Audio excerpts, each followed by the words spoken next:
VBA में आगे बढ़ने से पहले हमें ये जानना ज़रूरी है what is variable and data type, क्योंकि VBA एक प्रोग्रामिंग लैंग्वेज है। तो यहाँ पे कुछ चीज़ें ऐसी है कि उसके अंदर की कुछ कंसेप्ट आपको पहले समझने बहुत ज़रूरी है। तो यहाँ पे वेरिएबल की कुछ अंग्रेज़ी डेफिनेशन और हिंदी डेफिनेशंस मैंने कलेक्ट करके रखी है आपके लिए, लेकिन डोंट वरी, ये आप पढ़ सकते हैं, बट मैं मेरी आसान भाषा में इसे समझा रहा हूँ आपको।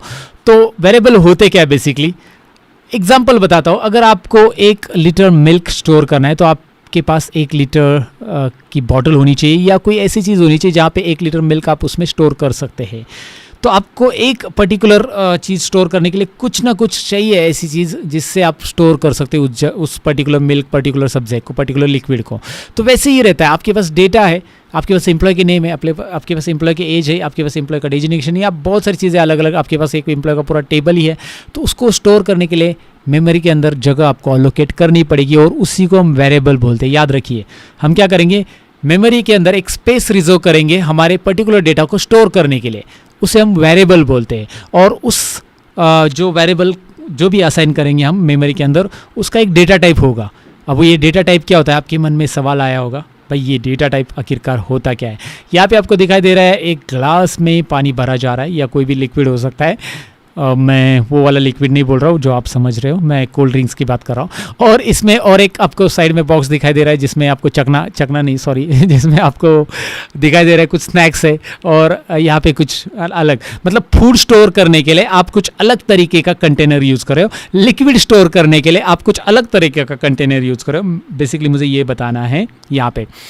तो ये जो कंटेनर यूज़ होते हैं, ये क्या हो रहा है, कंटेनर उस पर्टिकुलर डेटा के हिसाब से कंटेनर असाइन किए जा रहे हैं। मतलब लिक्विड है तो उसे इस तरह का ही ग्लास रखा जा रहा है, कुछ अलग कंटेन करने के लिए है, मतलब अलग है। फूड है, जैसे वो दिखाई दे रहा है आपको फूड, राइट, तो स्नैक्स एंड ऑल, तो स्नैक्स स्टोर करने के लिए वहाँ पे अलग तरीके का कंटेनर यूज़ किया जा रहा है। तो डेटा में भी ऐसा ही होता है दोस्तों, डेटा में भी ऐसा ही होता है बेटा। क्या होता है कि जैसे आपका डेटा है वैसे आपका कंटेनर होगा। तो यहाँ पे मैं आपको दिखाऊं, अगर आपका टेक्स्ट डेटा है, या फिर आपका न्यूमेरिक डेटा है, या फिर आपका बुलेन टाइप का डेटा है, तो 3 टाइप के डेटा टाइप हमें असाइन करने पड़ते हैं। टेक्स्ट टाइप का डेटा आपका जैसे कि एम्प्लॉय का नाम हो सकता है, एम्प्लॉय का डेजिग्नेशन हो सकता है, ये सभी टेक्स्ट टाइप का डेटा है। तो उसमें टेक्स्ट स्ट्रिंग यूज़ किया जाता है, जहाँ पे टेक्स्ट अलाउ करता है एक्सेल VBA आपको। याद रखिए। अब आप बोलोगे ये सारी चीज़ें क्या ज़रूरी है समझना, ये सारी चीज़ें ज़रूरी है समझना। जब आप कोई भी एम्प्लॉय का नाम आप टाइप करना चाहते हो और VBA में उसे आप कुछ भी मतलब प्रोसेस करना चाहते हो उस नाम के ऊपर, उस लिस्ट के ऊपर, तो वो कौन से टाइप का डेटा है वो VBA को बताना बहुत ज़रूरी है। प्रोग्राम में बताना ज़रूरी है कि ये कौन से टाइप का डेटा है, तो फिर उसके हिसाब से वो प्रोसेस करेगा।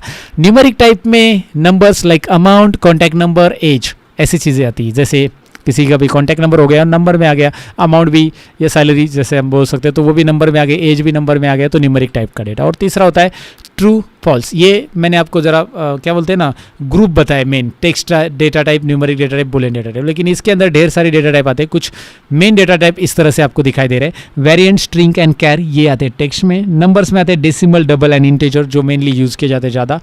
और मिसलेनियस में डेट, ऑब्जेक्ट, रेंज आता है। और बुलियन, मिसलेनियस वहाँ पे मैंने नहीं बताया था पहले वाले में, क्योंकि ये डेट, ऑब्जेक्ट और रेंज जब रिक्वायर्ड तब यूज़ किया जाता है। डेट है तो डेट, और वर्कबुक ऑब्जेक्ट है या शीट ऑब्जेक्ट है तो उसके लिए ऑब्जेक्ट, और रेंज भी दिया है। और बुलियन में बुलियन डेटा टाइप में ट्रू और फॉल्स, ओके। तो उसमें डेटा टाइप का उसका साइज़ भी दिया है। तो मैं आपको ओवरऑल एक डेटा टाइप का चार्ट ही दिखाता हूँ। यहाँ पे आपको दिखाई दे रहा है, वो आपको दिखाई दे रहा है data type, store and range of values. ये 3 कॉलम में ज़रा गौर करना है। मैं फोकस वाला पेन लेके आता हूँ, यहाँ पे पेन, यहाँ से आपको फोकस हो जाएगा, ओके। सबसे पहले आपको बाइट दिखाई दे रहा है। बाइट 1 बाइट इंफॉर्मेशन स्टोर कर सकता है, और 0 to 255 बाइट नाम का जो डेटा टाइप है 1 बाइट इंफॉर्मेशन स्टोर करने के लिए अलाउ करता है। ध्यान से सुनिएगा, ये कैसे मैं आपको एग्जांपल में समझाऊंगा। और 0 to 255 नंबर से यहाँ पे अलोकेट हो सकते हैं बाइट के अंदर। अगर आप बाइट के अंदर कोई भी वेरिएबल बाइट नाम का असाइन करते हैं, कोई भी वेरिएबल, तो वो 1 बाइट की इंफॉर्मेशन लेगा और 0 to 255 कैरेक्टर्स ही इंफॉर्मेशन लेगा। याद रखिए 0 to 255 नंबर्स ही लेगा, आई मीन टू से। सो इंटेजर में ये नंबर्स वाली वैल्यू लेगा। इंटेजर में 2 बाइट्स इंफॉर्मेशन थोड़ी सी बड़ी है, बाइट से थोड़ी सी बड़ी इंफॉर्मेशन, और 32,000 प्लस वैल्यू तक जाएगा, और माइनस में 32,000 माइनस, मतलब लोग लगभग 65,536 ये टोटल होता है। उतना ये इसका साइज़ है, इतना नंबर्स वो ऑक्यूपाई करता है। अगर देखेंगे तो ये प्लस और माइनस दोनों मिला के करेंगे तो सो माइनस साइड इतना ले सकता है, प्लस साइड में इतना ले सकता है। इंटेजर टाइप का डेटा टाइप, याद रखिए इंटेजर ये न्यूमेरिक टाइप का डेटा टाइप है, नंबर्स में हम इसे यूज़ करते हैं न्यूमेरिक टाइप का। सिंगल, ये भी न्यूमेरिक टाइप का है, इसमें डेसिमल प्लेसेस ले सकते हैं आप, और 4 बाइट्स। अगर ऐसी कोई वैल्यू जहाँ पे डेसिमल प्लेसेस यूज़ कर रहे हैं, जैसे स्टूडेंट का परसेंटेज है, तो आपको 2 डेसिमल यूज़ करना है, 3 करना है, 4 करना है, आप मैक्सिमम 5 डेसिमल तक यहाँ पे जा सकते हैं। तो यहाँ पे डेसिमल प्लेसेस भी आप यूज़ कर सकते हैं, बड़ी वैल्यू यहाँ पे असाइन होती है, यहाँ पे आपको दिखाई दे रहा है डेसिमल प्लेसेस के साथ साथ। लेकिन डेसिमल प्लेसेस आपको लगता है कि उससे ज़्यादा भी यूज़ करने, तो आपको डबल भी दिया गया है, यहाँ पे दिखाई दे रहा है, उससे भी ज़्यादा, मतलब 5 से ज़्यादा डेसिमल प्लेसेस यूज़ करना, तो बड़ी वैल्यू यहाँ पे डबल में होती है, क्योंकि इसमें 8 बाइट्स इंफॉर्मेशन आप स्टोर कर सकते हैं। अब ये स्टोर क्या होता है, मैं आपको इसको एक एग्जांपल के साथ समझाऊंगा। यहाँ पे देखिए लॉन्ग भी यूज़ किया जा रहा है, जिसमें आपको एक बड़ी वैल्यू, लेकिन डेसिमल प्लेसेस तो नहीं है, लेकिन बड़ी वैल्यू 4 बाइट्स इंफॉर्मेशन देता है, जो कि इंटेजर से बहुत ज़्यादा बड़ी वैल्यू यूज़ कर सकते हैं। तो अगर वो वैल्यू इंटेजर में नहीं बैठ रही है, डेसिमल प्लेसेस वाली नहीं है, लेकिन इंटेजर में नहीं बैठ रही है, तो आप उसे लॉन्ग यूज़ करो। अगर वो सिंगल में नहीं बैठ रहा है, 5 डेसिमल से ज़्यादा जा रहा है, तो आप उसे डबल यूज़ करो। तो ये 8 बाइट्स का है। लेकिन अभी आप बोलोगे कि यार फिर इतने सारे दिए क्यों हैं, हम सब जगह पे डबल यूज़ करते हैं, क्योंकि इसमें बड़ी वैल्यू भी बैठेगी, प्लस इसमें डेसिमल वैल्यू भी ज़्यादा बैठेंगे। तो इनकी ज़रूरत क्या है? इनकी ज़रूरत इसीलिए दोस्तों, क्योंकि ये जो है आपकी मेमोरी के हिसाब से आपको जितनी रिक्वायर्ड है उतनी साइज़ अलोकेट करके देते हैं, और उतना ही मेमोरी स्पेस लेंगे, आपका प्रोग्राम बड़ा नहीं होगा। याद रखिए, इनको समझ लीजिए पहले। उसके बाद यहाँ पे डेसिमल प्लेसेस 14 बाइट्स, ये तो बहुत बड़ा डेसिमल प्लेसेस आपको मिल रहा है, ये 14 बाइट्स तक आपको दिखाई दे रहा है। ओके, उसके बाद आप अगर आपका डेट है तो उसमें 8 बाइट स्टोरेज मिलता है, और डेट इस फॉर्मेट में आप लिख सकते हैं। अलग अलग फॉर्मेट भी आगे चलकर हम देखेंगे उसमें। सो डेट का फॉर्मेट आपको दिखाई दे रहा है, डेट है राइट। यहाँ पे आप डेट फॉर्मेट के लिए, मतलब डेट अगर आप यूज़ करें VBA कोडिंग में, तो आप डेट असाइन करोगे उसका डेटा टाइप वेरिएबल का। करेंसी यूज़ करोगे, स्ट्रिंग मतलब टेक्स्ट टाइप डेटा टाइप, इसे याद रखो। करेंसी के लिए तो आप ये यूज़ कर सकते हैं करेंसी वाला, अगर वैल्यू अमाउंट वगैरह है कुछ तो। स्ट्रिंग टाइप मतलब टेक्स्ट टाइप डेटा टाइप, अगर आपके पास टेक्स्ट है बड़ा सा, तो आप यहाँ पे 0 to 2 बिलियन कैरेक्टर्स यूज़ कर सकते हैं। यहाँ पे नाम, डेजिग्नेशन, कमेंट्स वगैरह सारी चीज़ें ऐड कर सकते हैं। और स्ट्रिंग विथ फिक्स लेंथ, ये भी यूज़ कर सकते हैं आप। ये फिक्स लेंथ मतलब क्या होता है कि एक पर्टिकुलर लेंथ फिक्स करेंगे कि भाई इतनी ही लेंथ का कीवर्ड से ऐड होना चाहिए, 10 अल्फ़ाबेट का ही। तो स्ट्रिंग विथ फिक्स लेंथ भी हम दे सकते हैं उसको, वो भी आप यूज़ कर सकते हैं। और ऑब्जेक्ट यूज़ कर सकते हैं, शीट एंड वर्कबुक ऑब्जेक्ट के लिए भी हम असाइन कर सकते हैं वेरिएबल। 4 बाइट्स तक है वो, आगे चलकर हम देखेंगे कि शीट कैसे असाइन होगा, वर्कबुक वेरिएबल कैसे होगा, और बुलियन ट्रू और फॉल्स भी यूज़ कर सकते हैं। तो इतने सारे बाइट है। अभी ये स्टोर के बारे में थोड़ा सा समझते हैं। मैंने जैसे आपने मुझे आपके मन में सवाल आया होगा कि अगर ये डबल इतना बड़ा है और सब कुछ स्टोर कर सकता है, तो हमें इनकी क्या ज़रूरत है, 1 बाइट, 2 बाइट, 4 बाइट। अब इसमें समझ लो, सपोज आपको ट्रैवल करना है कहीं पे, आपको अकेले को ट्रैवल करना है, तो आप क्या यूज़ करोगे? आपको आप स्कूटी या बाइक, आपका जो भी है, मोटरसाइकिल यूज़ करोगे वन लोकेशन से दूसरे लोकेशन में जाने के लिए, क्योंकि आप अकेले जा रहे हो, या फिर आपके साथ कोई एक और है, तो 2 जन तो ट्रैवल कर सकते हैं। उस टाइम पे आप स्कूटी प्रीफर करोगे, क्योंकि आपका वहाँ पे क्या बचेगा, पेट्रोल बचेगा, आपको बहुत सारी चीज़ें बचेगी, वो बताने की ज़रूरत नहीं मुझे। यहाँ पे अगर आपको फैमिली ट्रैवल करना है, तो आप क्या करोगे? कार का इस्तेमाल करोगे। आपको फैमिली ट्रैवल करना है तो मेंबर ज़्यादा आएंगे राइट, आपकी फैमिली ट्रैवल करना है। लेकिन अगर आपकी ग्रुप पिकनिक जा रही है कहीं पे, तो आपको बस की ज़रूरत पड़ेगी। आपके 10, 15, 20, 25 मेंबर है, तो आप उस टाइम पे बस प्रीफर करोगे। उससे भी ज़्यादा है, 50 मेंबर है, तो बड़ी बस प्रीफर करोगे राइट। तो जितने मेंबर है उसके हिसाब से आप क्या करोगे? ट्रैवल्स का जो भी है ना मीडियम चूज़ करोगे। या फिर उससे भी ज़्यादा लोग हैं तो आप फिर ट्रेन ही प्रीफर करोगे। आपके 100, 200, 1000, 1500 लोग हैं तो एक साथ ट्रेन में जा सकते हैं। तो ये मैं क्या बता रहा हूँ, ये सारी चीज़ें आपको इसलिए मैं बता रहा हूँ ताकि ये उसके हिसाब से आपको क्या करेगा, कॉस्ट मतलब अफोर्डेबल रहेगा ना। देखिए ना, एग्जांपल बताता हूँ कि अगर आप यहाँ पे इसका इस्तेमाल कर रहे हो, आपको जहाँ पे 5 लोग जाने हैं, सॉरी एक ही आदमी जाना है, और आप वहाँ पे कार इस्तेमाल कर रहे हो, तो बेसिकली ये अफोर्डेबल आपके लिए नहीं रहेगा। एक ही आदमी जाना है तो कार का इस्तेमाल नहीं होगा। वहाँ पे आपका क्या होगा कि मतलब पेट्रोल का खर्चा भी बढ़ेगा और बाकी सारी चीज़ें भी होती है। वहाँ पे ट्रैफिक में आपका समय भी चला जाएगा। वहाँ पे बाइक इस्तेमाल करोगे तो अच्छा रहेगा आपके लिए। तो ये चीज़ें होती है कि जिसको जहाँ पे जो ज़रूरी है वो उतना ही पर्टिकुलर आप वेरिएबल यूज़ करोगे तो अच्छा रहेगा। मैंने एक छोटा सा एग्जांपल बताया, आप दूसरा एग्जांपल ले सकते हैं। जैसे आपके पास सपोज पार्किंग का एग्जांपल ले सकते हैं। आपके पास आपके सोसाइटी में आपको 2 व्हीलर पार्किंग और 4 व्हीलर पार्किंग, आपके पास 4 व्हीलर नहीं है तो आप 4 व्हीलर का पार्किंग के लिए पे करोगे क्या, या पार्किंग स्पेस लोगे क्या? नहीं, आप 2 व्हीलर का पार्किंग स्पेस ही लोगे राइट। तो उस समय आपको 2 व्हीलर का पार्किंग स्पेस का ही पैसा पे करना पड़ेगा, जो कि कम रहेगा आपके लिए। और 4 व्हीलर का तभी आप लोगे जब आपके पास 4 व्हीलर रहेगी। तो वैसे ही है, जब आपके पास बड़ा वेरिएबल है तब ही जाकर आप ये बड़ा वाला डेटा टाइप यूज़ करोगे, जैसे डबल एंड ऑल। अब आपके पास आपको पता है कि सपोज एम्प्लॉय का एज लिखना है और एज किसी का 100 से ज़्यादा, तो मतलब लगभग 100 100 तक ही जीता है कोई भी, 100 से ज़्यादा तो एम्प्लॉय का एज होता नहीं है, 58 में ये हो जाता है, वो क्या बोलते हैं ना उसको, रिटायर। तो ऐसे है कि भाई उसके टाइम पे आपको ये इंटीजर काफ़ी है, क्योंकि आपको पता है कि एज में जो वैल्यू आने वाली है वो 2 बाइट्स में बैठ सकती है, 32,000 इसमें प्लस वैल्यू आती है तो उसमें बैठ सकती है, तो आपको बड़ा डेटा टाइप वहाँ पे यूज़ करने की ज़रूरत नहीं है। ये बड़ा डिफरेंस आपको यहाँ पे समझना है ताकि आपका प्रोग्राम वहाँ पे प्रॉपरली चले। तो आपको जितना रिक्वायर्ड है उतना ही डेटा टाइप आप यहाँ पे इस्तेमाल करोगे, ये बात आपको याद रखनी है। वेरिएबल को यूज़ करते समय ये चीज़ें याद रखनी, इसलिए मैंने ये समझाया। और बाइट क्या होता है ये पढ़ने के लिए मैंने रखा है, और ये जो पीपीटीज़ मैं यहाँ पे दिखा रहा हूँ ना, ये भी आपको प्रैक्टिस के लिए मैं दे रहा हूँ, ताकि मैंने जो चीज़ें रखी है वो आप पढ़ भी सकते हैं आपके लिए, इंफॉर्मेशंस के लिए। तो बाइट क्या होता है आपको पता नहीं है तो थोड़ा सा इंफॉर्मेशन बता देता हूँ। 8 बिट्स का एक क्या बोलते हैं ना ग्रुप होता है, उसे हम बाइट बोलते हैं। और 8 बिट कैसे होता है, एक बिट कैसे होता है 10000011 ऐसे अलग अलग बाइनरी नंबर से बिट बनता है। तो ये 8 बिट मिलके एक बाइट बनता है, और बाइट में कोई भी कैरेक्टर्स या कोई भी नंबर्स हम यहाँ पे स्टोर कर सकते हैं। कैसे स्टोर कर सकते हैं प्रैक्टिकली हम देखेंगे। अब हम प्रैक्टिकल की तरफ जाते हैं। मैंने आपको बस इंफॉर्मेशन थ्योरेटिकल बताया, और थ्योरेटिकल बातें तो यहाँ तक हो गई। प्रैक्टिकल में मैं आपको एक वेरिएबल एक्सेल के अंदर बना के दिखाता हूँ कि बनाना कैसे, वेरिएबल असाइन कैसे करते हैं। अल्ट F11 प्रेस करेंगे हम एक्सेल के अंदर। एक्सेल चालू हो गया ओके।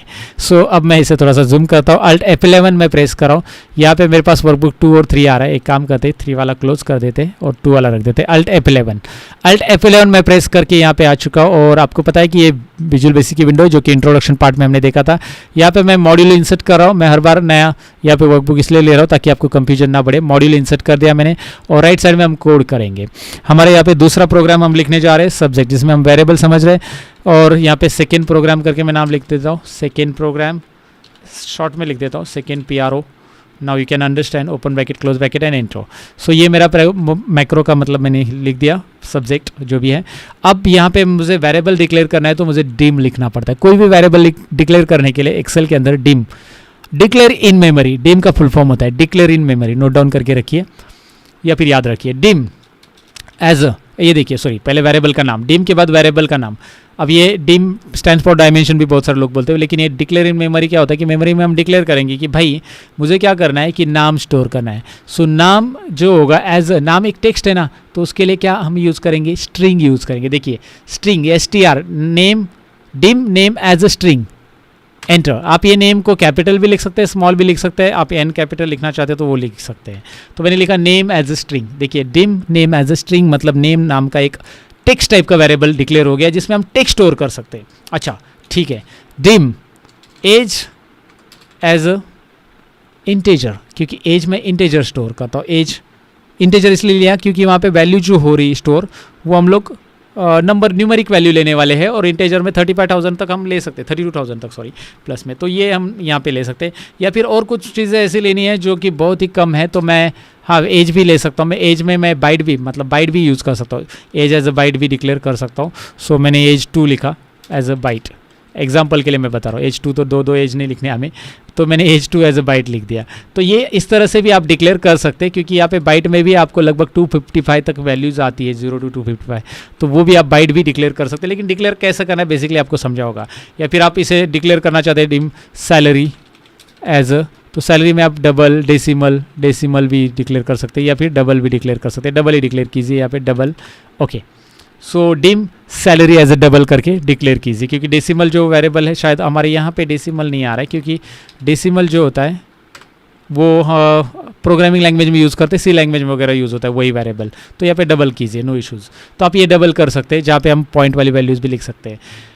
तो फिलहाल ये चीज़ें मैंने यहाँ पे लिख दी, आपको दिखाई दे रहा है कि वेरिएबल कैसे डिक्लेयर किया जाता है, कैसे क्या मतलब कैसे क्या होता है, ओके। तो अब मैं आपको दिखाता हूँ, यहाँ पे मैं आपको वेरिएबल के अंदर वैल्यू भी ऐड करके दिखाता हूँ। मतलब वैल्यू भी ऐड करनी मुझे वेरिएबल के लिए, तो कैसे ऐड करेंगे हम, असाइन कैसे करेंगे। सो नेम के अंदर मैंने असाइन कर दिया, नाम ऐड कर देता हूँ, मेरा ही नाम ऐड कर देता हूँ सतीश, राइट। और एज के अंदर मैं असाइन कर रहा हूँ मेरा एज करंटली 35, और सैलरी के अंदर ऐड करता हूँ मेरी सैलरी करंटली सपोज लिख दिया मैंने एग्जांपल के लिए 70,000, ओके। तो ये मैंने 3 चीज़ें यहाँ पे ऐड कर दी है, और 3 चीज़ें ऐड करने के बाद मैं क्या कर रहा हूँ ध्यान से देखिए। अब मैं इसे रन करना चाहता हूँ इस प्रोग्राम को, लेकिन ये प्रोग्राम रन होने के बाद मुझे आउटपुट कहाँ पे मिलेगा, आउटपुट भी चाहिए। ये सारी की सारी वैल्यूज़ मुझे यहाँ पे चाहिए, तो मैं यहाँ पे भी ले सकता हूँ। पहले इसे यहाँ पे ऐसे भी रन करके देख सकते हैं आप F8 बटन प्रेस करके। अगर मैं F8 बटन प्रेस करता हूँ तो आपको दिखाई देगा स्टेप बाय स्टेप। तो यहाँ पे तीनों वेरिएबल से डायरेक्टली कर्सर नीचे आ गया, मतलब ये प्रॉपर असाइन हो गया। अगर यहाँ पे एरर आ गया तो नहीं होगा वो। तो यहाँ पे देखिए पहले नेम के अंदर कुछ नहीं था, ब्लैंक है, आपको दिखाई दे रहा है। उसके ऊपर माउस पॉइंटर आप रखते हो तो नेम के अंदर कुछ नहीं है। लेकिन जैसे ही मैं F8 बटन प्रेस करता हूँ आगे, तो नेम के लिए सतीश नाम असाइन हो चुका है, माउस पॉइंटर उसके ऊपर रखिए। या फिर एक काम कीजिए ना, आप यहाँ पे लोकल विंडो ओपन कीजिए। अब लोकल विंडो यहाँ पे जाओ, व्यू में लोकल, ये दिखाई दे रहा है लोकल्स विंडो, जहाँ पे आप जो भी वेरिएबल्स असाइन करोगे ना, उनको आप जैसे रन करोगे उसके वैल्यूज यहाँ पे दिखाई देगी। ये देखिए लोकल विंडोज़ में आपको दिखाई दे रहा है नेम सतीश असाइन हो चुका है क्योंकि वो रन हो गया। लेकिन एज और सैलरी अभी तक 0 क्योंकि अभी तक वो रन नहीं है। डिबग आगे चल रहा है हमारा F8, एज F8 से आगे आ चुके हैं। ये देखिए 35 असाइन हो गया और F8 यहाँ पे देखिए 70,000 यहाँ पे आपको दिखाई देता है। सिंपली ये तीनों चीज़ें असाइन हो गई, मतलब हमारा ये प्रॉपरली वेरिएबल असाइन प्रॉपर ये प्रोग्राम असाइन हो गया। ये देखिए सैलरी यहाँ पे माउस पॉइंटर उसके ऊपर रखेंगे तो भी ऐसा भी आप देख सकते हैं, या लोकल विंडो में भी आप देख सकते हैं। आपको लोकल विंडो रखनी चाहिए ताकि आपकी वेरिएबल असाइन हो गए कि नहीं हो गया आपको पता चल जाएगा। अब यहाँ पे मैं क्या कर रहा हूँ कि यहाँ पे सपोज एग्जांपल के लिए एज तो इतना बड़ा नहीं रहता है, लेकिन मैंने यहाँ पे एक ऐसी वैल्यू रख दी जो कि एज इंटेजर 35 वैल्यू लेता है, 35 लेगा क्योंकि इंटेजर 2 बाइट तक मेमोरी लेता है 32,000 तक, लेकिन मैंने यहाँ पे लिया 35,000। Okay now I am running this program again. मैं स्टॉप कर रहा हूँ और मैं इसे दोबारा रन कर रहा हूँ। F8 यहाँ पे आ चुका, पहला वेरिएबल रन हो गया, लेकिन दूसरे वेरिएबल में ओवरफ्लो लिख के आ रहा है क्योंकि इंटेजर का कैपेसिटी है 32,000 तक लगभग। ओके यहाँ पे क्या है बता रहा है ये ओवरफ्लो, क्योंकि उससे ज़्यादा गया। तो यहाँ पे आप डिबग कीजिए और कहाँ पे कौन से लाइन पे है वो हाईलाइट हो रहा है। यहाँ पे उसका ये देखिए नीचे भी असाइन नहीं हुआ है, तो इसे करेक्ट कीजिए। आप एक काम कीजिए, एज की वैल्यू तो 35 तो होती नहीं है, हमें पता है ये गलती से हो गई। यहाँ पे हम कम चेंज कर सकते हैं, कम कर सकते हैं। लेकिन अगर आपको लगता है कि यहाँ पे कुछ ऐसी चीज़ है जिसमें सपोज वो 35, यहाँ पे सैलरी है सपोज, और सैलरी आपने गलती से ये डिसाइन कर दी है, सैलरी यहाँ पे असाइन, सैलरी डबल नाम नहीं असाइन कर सकते हम लोग, वैसे भी डबल वेरिएबल असाइन नहीं करना है। तो इसको सैलरी 1 करके देता हूँ, इसे भी सैलरी 1 करके देता हूँ। यहाँ पे एरर आ जाएगा सैलरी 1। ओके वेरिएबल यहाँ पे सैलरी 1 करके दिया और इंटेजर है, लेकिन सैलरी तो हो सकती है ना 35,000 हो सकती है 36, तो इंटेजर नहीं डिसाइड करेंगे हम। इसे लॉन्ग भी कर सकते हैं क्योंकि अगर डेसिमल प्लेसेस नहीं यूज़ करना है तो लॉन्ग कीजिए, तो लॉन्ग करके होगा कि नहीं होगा, हो जाएगा। तो वेरिएबल यूज़ करना तो यही तो समझना है हमें कि भाई इसके लिए कौन सा वेरिएबल अभी ज़रूरी हो सकता है। ये देखिए अभी ये रन हो चुका है और अब आप देख सकते हैं 35,000 वहाँ पे एक्सेप्ट, बस मैंने वेरिएबल वहाँ पे चेंज किया। तो आपके वैल्यू के हिसाब से आपको वेरिएबल चेंज करने आने चाहिए, राइट।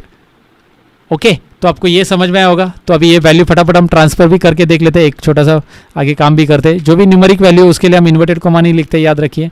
और सैलरी भी यहाँ पे हमने लिख दिया और सैलरी रख दिया 70,000 80,000 जो भी है।